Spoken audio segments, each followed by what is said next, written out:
Hello সবাইকে, আপনার জিমেলের অথবা আপনার গুগল স্টোরেজের যে ফাইলসগুলো আছে সেগুলো এরকম ফুলফিল হয়ে গেলে বা এরকম দেখতে পাচ্ছেন ইওর স্টোরেজ অলমোস্ট ফুল, এরকম ভর্তি হয়ে গেলে কোনো ইম্পর্টেন্স ফাইল ডিলিট করা ছাড়াই আপনি যেভাবে আপনার স্টোরেজটাকে ফাঁকা করে ট্রাই করবেন বা আপনার মেমোরি স্পেসটাকে বাড়ানোর চেষ্টা করবেন। এখানে দেখতে পাচ্ছেন 99% অফ 15 জিবি ইউজড, মানে আমরা কিন্তু প্রথম অবস্থায় বা আমাদের প্রত্যেকটা জিমেলের মধ্যে আমরা 15 জিবি ফ্রি স্পেস পাই।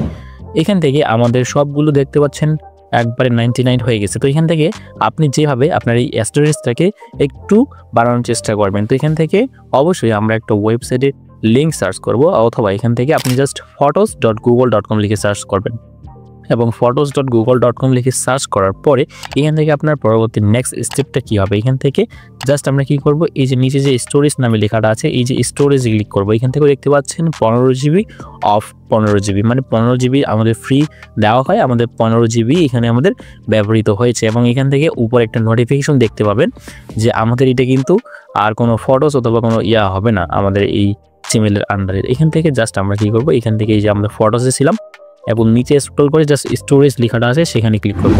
স্টোরেজে ক্লিক করার পর এখান থেকে নিচে চলে যাব। নিচে চলে যাওয়ার পর এই যে রিকভারি স্টোরেজ নামে যে লেখাটা আছে, জাস্ট রিকভারি স্টোরেজ লেখাটার এই যে এখানে দেখতে পাচ্ছেন লার্ন মোর অপশনটাতে আমাদের ক্লিক করতে হবে। এখান থেকে এই অপশনটা অবশ্যই আমাদেরকে ক্লিক করতে হবে। এখান থেকে convert existing photos and videos to storage saver, এখান থেকে লার্ন মোর অপশনে ক্লিক করব।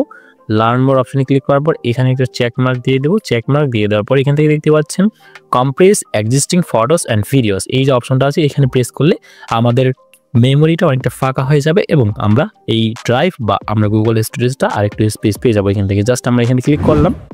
ক্লিক করার পর কিছুক্ষণ অপেক্ষা করতে হবে। তখন এখান থেকে দেখতে পাচ্ছেন compressing this may take several hours, এটা একটু সময় নেবে। তো আপনিও এইভাবে ট্রাই করলে আপনার স্টোরেজটা ফাঁকা হয়ে যাবে এবং আপনি পরবর্তীতে আরও নতুন ফাইলস এখানে যুক্ত করতে পারবেন। তো এই ছিল মূলত আজকের ভিডিওটি ভালো লাগলে অবশ্যই লাইক, কমেন্ট এবং শেয়ার করতে বলবেন না। এই ধরনের টিউটোরিয়াল পেতে অবশ্যই চ্যানেলটি সাবস্ক্রাইব করবেন। ধন্যবাদ সবাইকে।